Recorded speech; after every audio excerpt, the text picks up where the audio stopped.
Hello everyone, it's me Clayton. I just finished watching episode 5 of my adventures with Superman.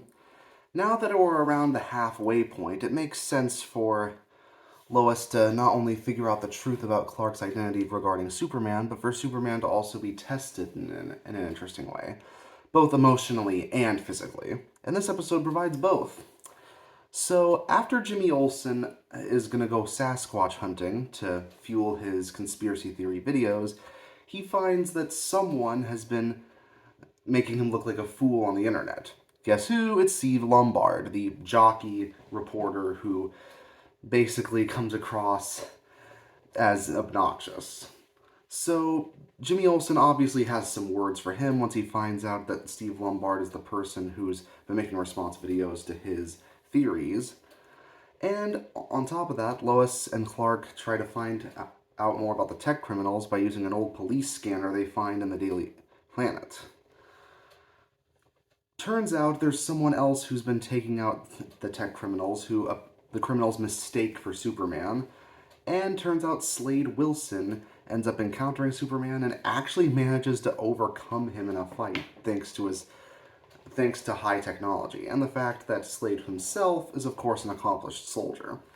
I'm not a big fan of Slade Wilson's new design. I think the grizzled, more elderly look of his honestly adds to his mystique a bit more.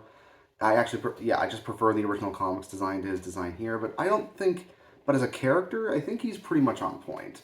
He definitely takes advantage of the tech he has to get onto Superman's level, and he also happens to use his combat experience well for a pretty effective fight scene, not only being visually interesting, but also showing the difference in skill between the combatants. Heck, the fight basically ends because Wilson calls it over, even going against Amanda Waller's orders in order to do it. Then again, that seems to be a common theme whenever Amanda Waller's on any mission for someone to basically ignore orders and to just do their own thing. It happens with the Suicide Squad, and it happens here.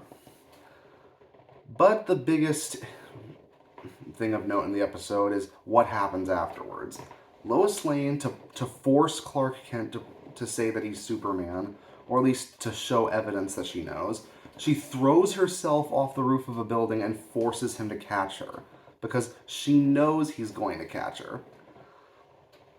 Yeah, it's freaking drastic and something I don't recommend anyone to do, but I think she was more playing mind games with him. Like, she knows that he's going to do that just to prove her point, and she just doesn't like the fact that he's been lying to her.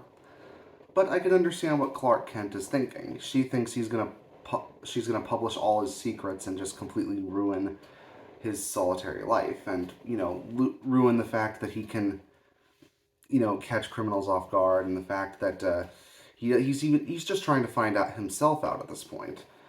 But I also get Lois's perspective that she doesn't like that a close friend lied to her about all of these things. And yeah, it does mean that these two end up resetting on their whole relationship after it looks like they were really cute together, but at the same time, we know they're going to get back together at some point.